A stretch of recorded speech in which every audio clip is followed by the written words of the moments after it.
पिछली बार हमने जब बर्नौलीज थ्योरम की थी तो हमने एक तो उसका प्रूव किया था और दो एप्लीकेशंस किए थे कि जब स्प्रे गन है उसका डिजाइन जो है वो बर्नौलीज प्रिंसिपल पे कैसे काम करता है और जब विंड वेलोसिटी ज्यादा होती है तो छत क्यों उड़ जाती है। नेक्स्ट जो एप्लीकेशन है लिख लो पहले, the motion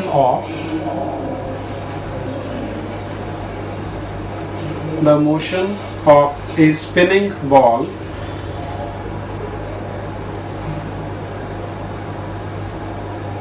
The motion of a spinning ball, SPINNING, spinning ball can be explained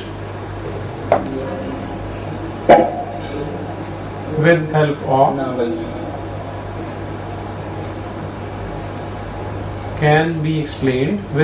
of Bernoulli's theorem.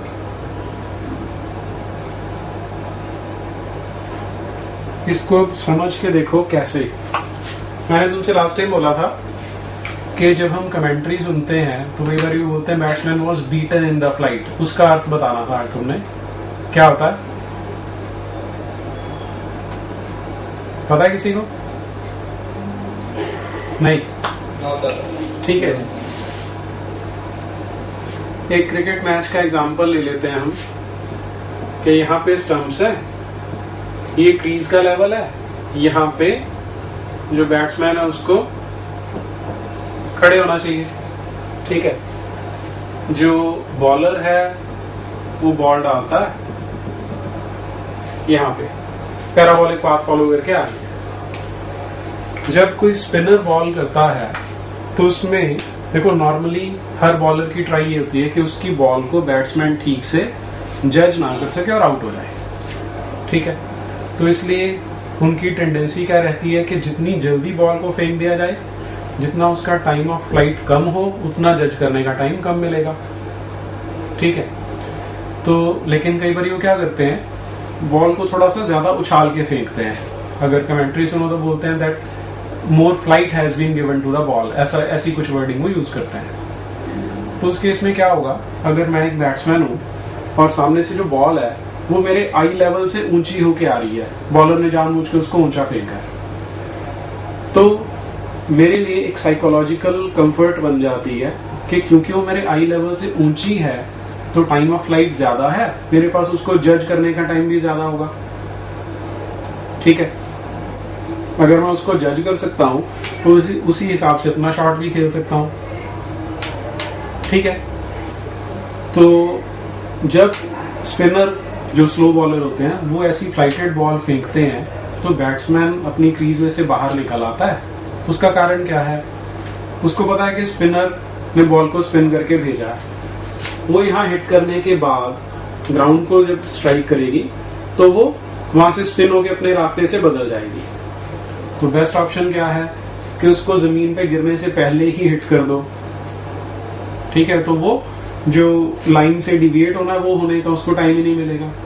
हम बोलते हैं कि फुल टॉस पे शॉट खेला, या इतने पास आ जाओ कि जहां पर वो बॉल ग्राउंड को हिट करती है वहीं से उसको हिट कर दो, उसको बोलते हैं हाफ वॉली पे हिट करना। इन दोनों केसेस में जो शॉट है वो ज्यादा अच्छा खेला जाता है। तो क्योंकि उसने बॉल को फ्लाइट दे के भेजा है, बैट्समैन एक्सपीरियंस है, आगे बढ़ के यही कोशिश करता है। लेकिन इसमें जो बॉलर है वो क्या ट्रिक लगाता है उसको समझ के देखते हैं। मान लो कि कोई ऑफ स्पिनर है जो बॉल को फेंक रहा है, तो उसने बॉल को रिलीज किया जहां से हम देख रहे हैं साइडवेज। तो ऐसा मान लेते हैं कि जो बॉल है वो एंटी क्लॉकवाइज डायरेक्शन में स्पिन करती हुई आ रही है, ठीक है। अब जनरली क्या रहता है, जब भी कोई ऑब्जेक्ट हवा में से ट्रेवल कर रहा है तो हवा को काटता हुआ चलता है, हवा में से रास्ता बनाता हुआ चलेगा वो। बॉल के साथ भी यही होगा। अगर ये स्पिनिंग मोशन ना हो तब तो बॉल अपने रेगुलर पाथ पे चलती है, लेकिन इस स्पिनिंग मोशन के कारण क्या इफेक्ट पड़ता है, जो अपर मोस्ट पार्टिकल है उसकी वेलोसिटी सामने को है, जो लोअर मोस्ट पार्टिकल है बॉल का उसकी वेलोसिटी पीछे को है, ठीक है। तो जब ये घूमती हुई बॉल हवा को क्रॉस कर रही है इसके ऊपर से हवा की कोशिश है पीछे जाने की, लेकिन बॉल के पार्टिकल्स उसको आगे को पुश करने की कोशिश करेंगे, ड्यू टू विच ऊपर से जाने वाली हवा की स्पीड है थोड़ी सी कम हो जाएगी।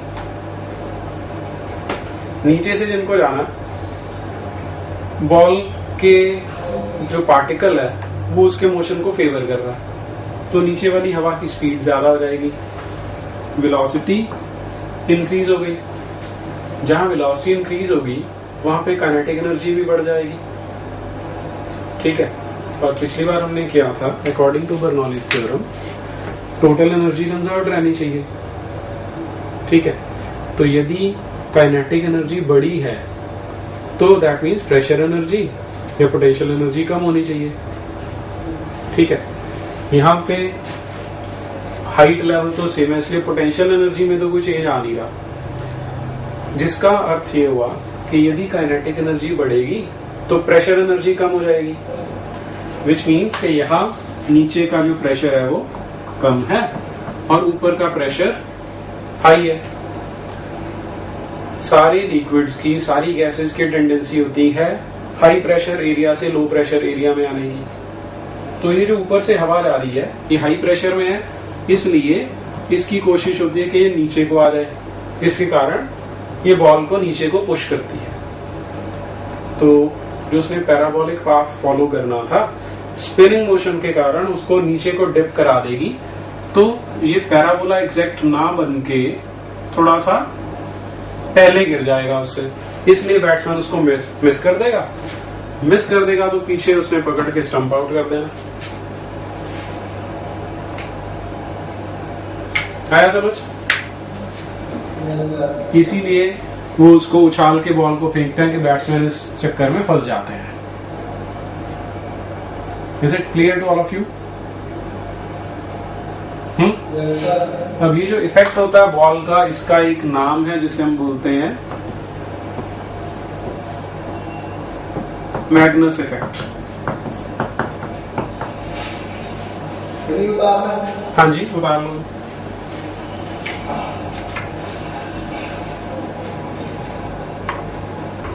अच्छा, इसमें एक चीज और भी है, ये मैंने तुम्हें इधर का स्पिन के बारे में बताया। अगर बॉलर इसको रिवर्स स्पिन देके भेजेगा, इधर को स्पिन कर रहा है, तो नीचे डिप करने की बजाय बॉल थोड़ी सी ऊपर को उठ जाएगी। लेकिन दोनों ही केसेस में वो अपनी नेचुरल ट्रेजेक्टरी में नहीं चलेगी, इसलिए बैट्समैन उसको मिस कर सकता है।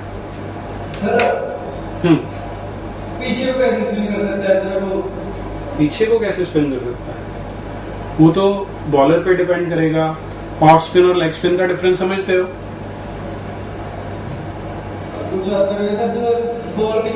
रुक तो जाओ, ऑफ स्पिन और लेग स्पिन का डिफरेंस समझते हो क्या? यस और नो? नहीं बेटे, ऑफ स्पिनर है, जैसे मैं राइट हैंडेड बैट्समैन हूं, तो बॉल सामने से आई, यहां गिरी और अंदर को मेरी ओर को मुड़ेगी, ये ऑफ स्पिन होती है। लेग स्पिन होती है कि यहां गिरी और फिर वो इधर से अंदर को मुड़ेगी। ठीक है, तो दोनों केसेस में बॉल का जो स्पिन है वो एक दूसरे से ऑपोजिट होता है। अगर ऑफ स्पिनर हूं मैं, तो बॉल को पकड़ के ऐसे, जहां से बॉलर देखता है वहां से उसको क्लॉकवाइज स्पिन करके फेंकते हैं। तो एक तो सामने ऐसे रिलीज कर रहे हैं। जब ये वाली बॉल मैंने तुम्हें बताई ऐसे ही फेंकते हैं, इसको टॉप स्पिनर बोलते हैं। तो ऐसे हाथ करके फेंकेगा, ऐसे इस तरह से सामने को स्पिन करता हुआ छोड़ दिया। ठीक है। दूसरा लेग स्पिनर का है कि लेग स्पिनर फेंकते हैं तो वो उसको रिवर्स स्पिन से भी फेंक सकते हैं। ठीक है।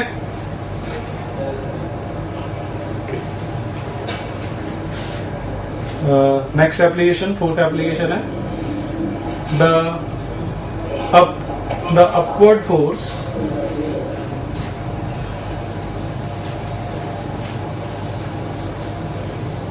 the upward force on an aircraft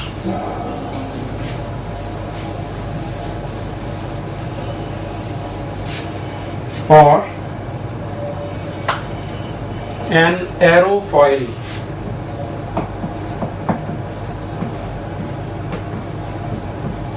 AEROFOIL or an aerofoil can be explained with help of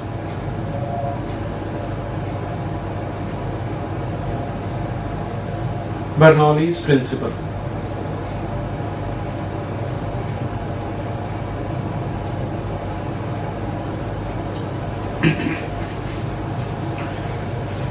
aerofoil होती है जो एरोप्लेन के विंग्स हैं, अगर तुमने कभी उनको साइड से देखा हो, उनके क्रॉस सेक्शन को देखा हो, तो वो बिल्कुल फ्लैट या क्यूबॉइडल शेप के नहीं होते, इसलिए उनका क्रॉस सेक्शन रेक्टेंगुलर नहीं होता है, उनका क्रॉस सेक्शन कुछ ऐसा सा होता है।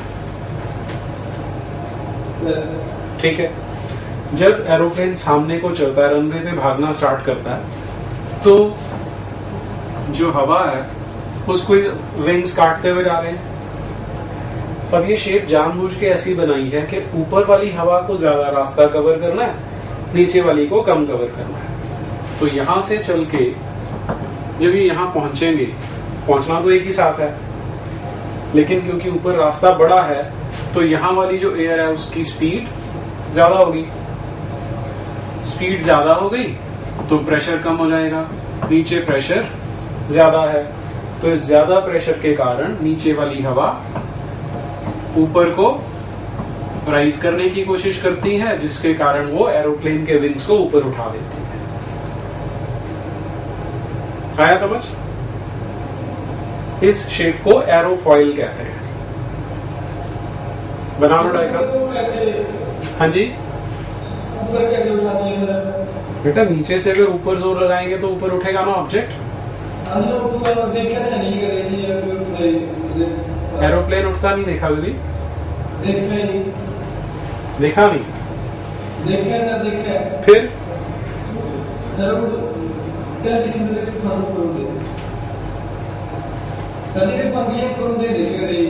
पंख ऊपर नहीं होगा, पंख की शेप की बात कर रहे हैं। पंख तो उसके साथ ही उठेगा ना। एरोप्लेन पूरा क्यों उठ रहा है? क्योंकि पंखों पे फोर्स लग रही है। तो विंग्स ऊपर उठेंगे तो एरोप्लेन भी तो साथ में ऊपर उठेगा। हाँ जी,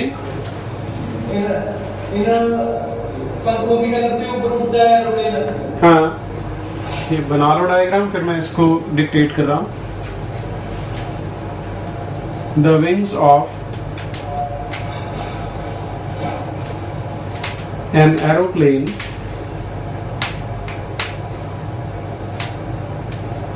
are in the shape of an aerofoil.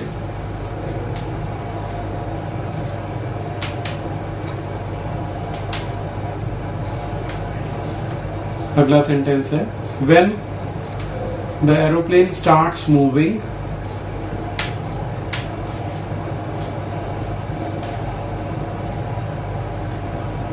the speed of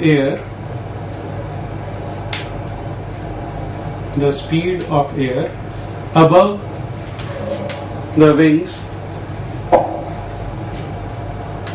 is more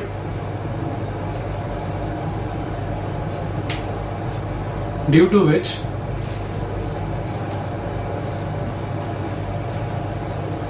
the pressure becomes low, whereas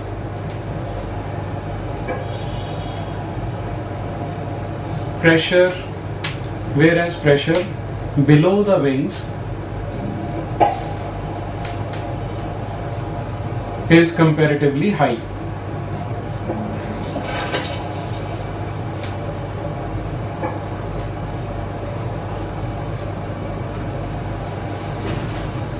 This creates an upward force on the wings.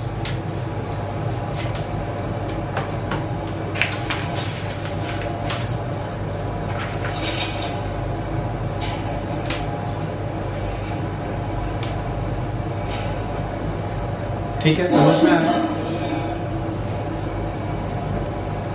ये 4 तो इसकी एप्लीकेशंस हुई। फिर एक और टॉपिक भी है जो एक्चुअली में तो बर्नौलीज थ्योरम की ही एप्लीकेशन है।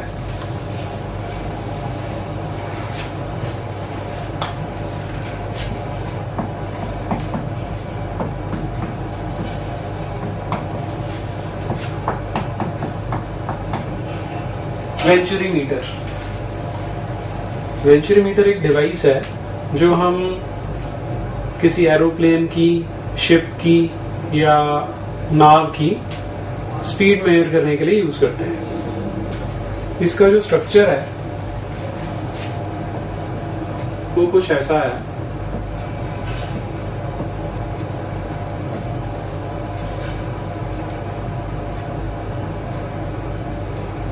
इसका यूज कहाँ होता है?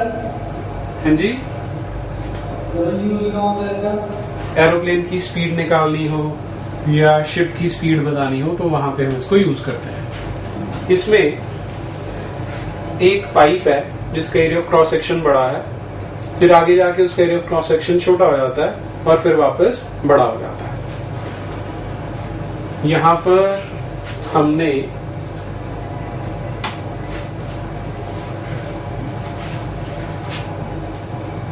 एक ग्लास की ट्यूब है जो ऐसे कनेक्ट कर रखी है और इसमें कोई लिक्विड हमने भरा हुआ है अप टू सम हाइट। पूरा नहीं भरा, कुछ हाइट तक भरा हुआ है।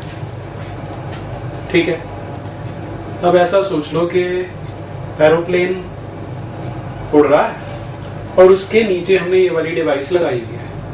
तो जब एरोप्लेन आगे को जाएगा तो हवा उससे पीछे को जाएगी। ठीक है, हम ऐसा मान लेते हैं कि एरोप्लेन का जो मोशन है वो इधर को है, तो हवा इसमें से ऐसे होते हुए यहां से निकल रही है।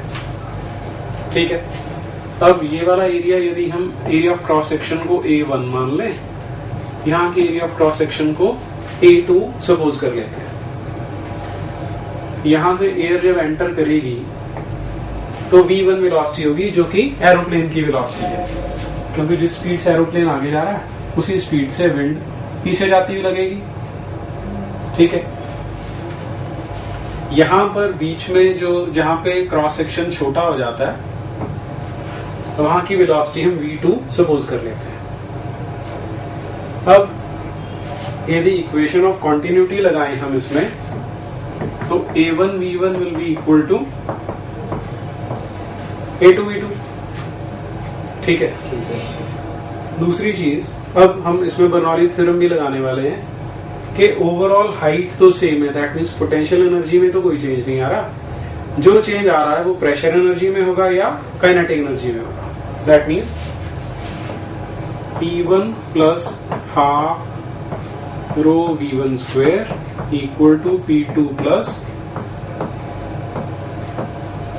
Half rho V2। P1 यहाँ का प्रेशर, P2 यहाँ का प्रेशर होगा। ठीक है जी, और एयर की डेंसिटी हमने रो सपोज की हुई है। हाँ जी, आएगा जी।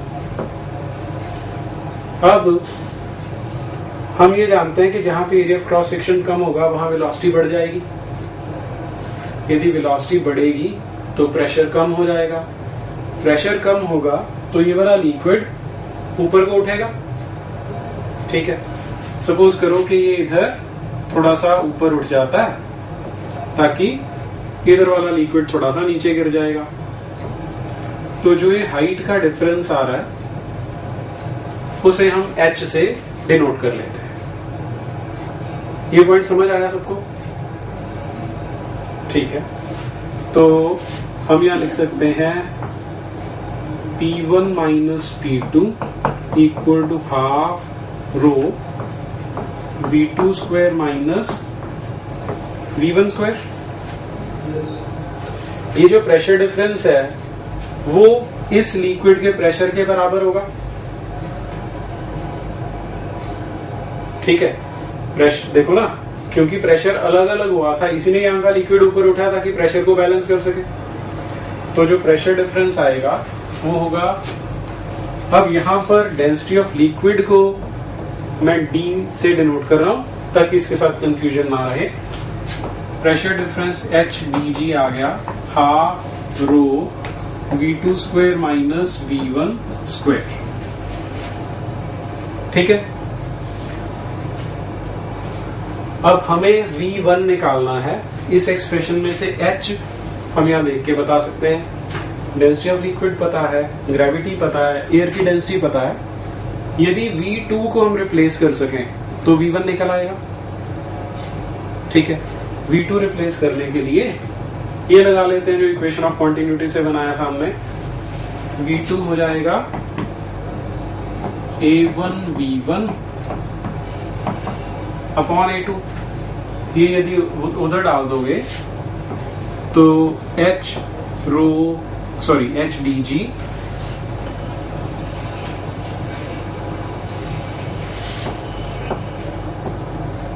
इक्वल टू हाफ इंटू रो।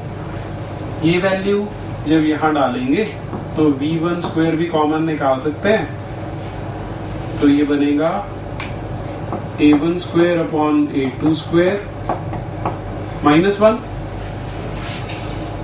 ठीक है, तो अब इस पूरे एक्सप्रेशन में एक अकेला V1 अननोन है, उसे निकाला जा सकता है।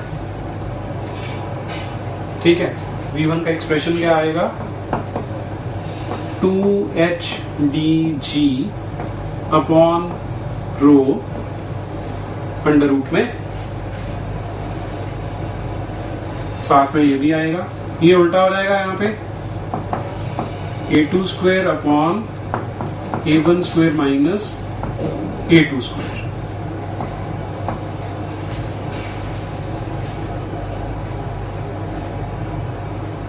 आया समझ में?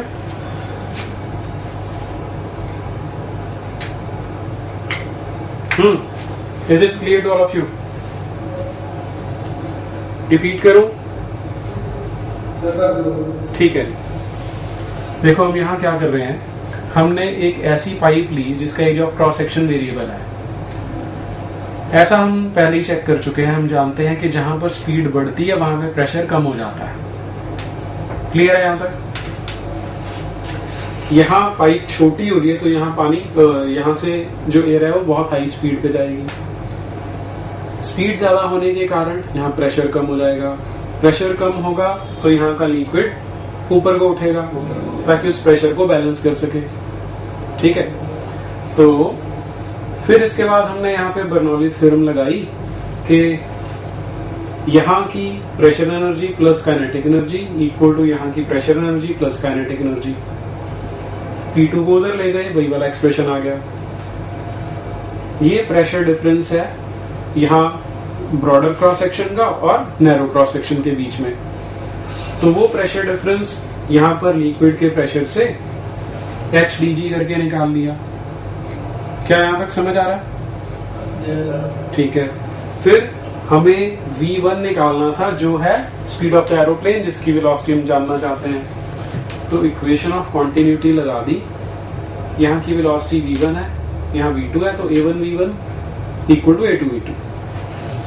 यहाँ से V2 एलिमिनेट करना था, उसके लिए यहाँ से V2 की वैल्यू निकाली, ये इस वैल्यू को इसमें डाल दिया, ये एक्सप्रेशन बना, वहां से V1 निकाल दिया। करो जी।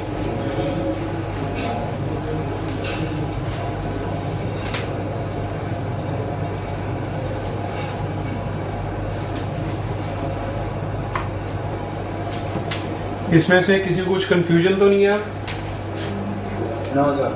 ठीक है,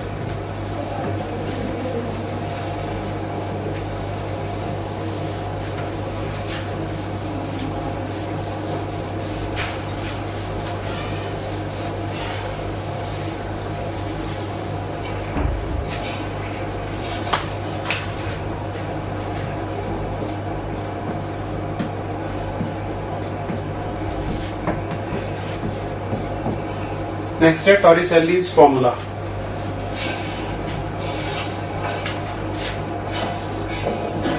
ये फॉर्मूला क्या कहता है उसको समझ लेते हैं पहले हम। सपोज हमने किसी कंटेनर में लिक्विड भरा हुआ है और उसमें कुछ डिस्टेंस नीचे एक होल है जिसमें से लिक्विड बाहर निकलेगा। ठीक है, इस हाइट को h सपोज कर लेते हैं। तो टॉरिसेलिस फॉर्मूला यहां से निकलने वाली लिक्विड की वेलोसिटी बताता है। ठीक है, उसे कैसे समझ सकते हो? मान लो हमारे पास कोई एक ऑब्जेक्ट है जिसको हमने गिरने के लिए छोड़ दिया, इनिशियल वेलोसिटी 0 है, तो जब वो h डिस्टेंस के थ्रू गिरेगा, ग्रेविटी उसे खींच रही है, तो कुछ वेलोसिटी एक्वायर कर चुका होगा। ठीक है, ये वेलोसिटी अगर हम v सपोज कर लें तो v² minus u² is 2gh, तो वेलोसिटी आ गई 2gh अंडर रूट। ठीक है, टॉरिसेलिस थ्योरम क्या बोलती है कि अगर h डिस्टेंस नीचे होल है तो उसमें से जब लिक्विड बाहर निकलेगा तो उसकी जो निकलने की वेलोसिटी है वो इसके बराबर होगी। सर हॉरिजॉन्टल प्रोजेक्शन ही होगी। हाँ जी, यहाँ से तो हॉरिजॉन्टल, देख जब हम ऑब्जेक्ट को छोड़ते हैं तो वो तो वर्टिकली नीचे जाता है ना। हम उसका मैग्नीट्यूड निकाल रहे थे, वो ये आ गया। टॉरिसेलिस फॉर्मूला क्या बोल, टॉरिसेलिस फॉर्मूला है क्या? हॉरिजॉन्टल प्रोजेक्शन जब सर लिक्विड बाहर निकलेगा तो हॉरिजॉन्टल प्रोजेक्शन ही होगी, ये की बात है। हॉरिजॉन्टल प्रोजेक्शन तो वर्ड गलत है, वो तो होल पे डिपेंड करेगा ना। मान ले छेद हम यहाँ नीचे को कर देते हैं तो पानी नीचे को निकल आएगा। वो सर ऐसी अगर यहाँ पर होल है फिर तो बाहर को निकलेगा। सर वो प्रेशर पे भी डिपेंड कर सकती है कि आप सर वो प्रोजेक्शन ही ना हो। देख ऐसा है ना कि जहां पर टॉप लेवल है उसके बिल्कुल साथ छेद करेगा तो कंटेनर के साथ साथ पानी नीचे गिर जाएगा, लेकिन यदि नीचे करेगा तब तो बाहर को ही आएगा, प्रेशर तो लग ही रहा है उस पे। सर हाँ जी सर, जो एच है सर वो जो आपने नोट किया वो एच है या उसके नीचे की है जो हमें गिरेगा? सरफेस से लेके जहां तक होल है वहां तक की हाइट h है। ठीक है, तो पहले स्टेटमेंट लिख लो फिर इसको नोट कर लेना। It states that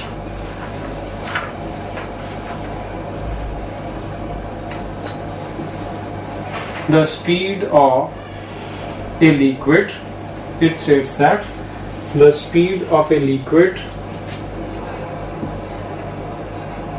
emerging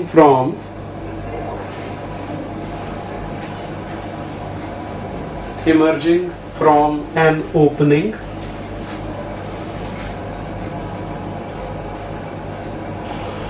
h distance below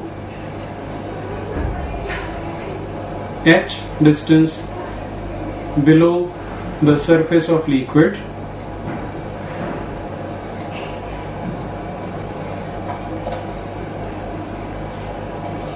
is equal to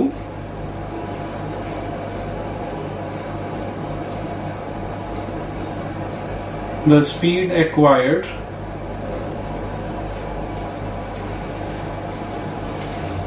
by a freely falling object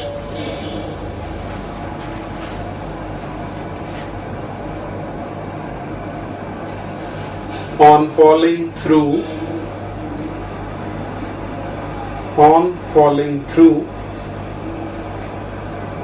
a distance h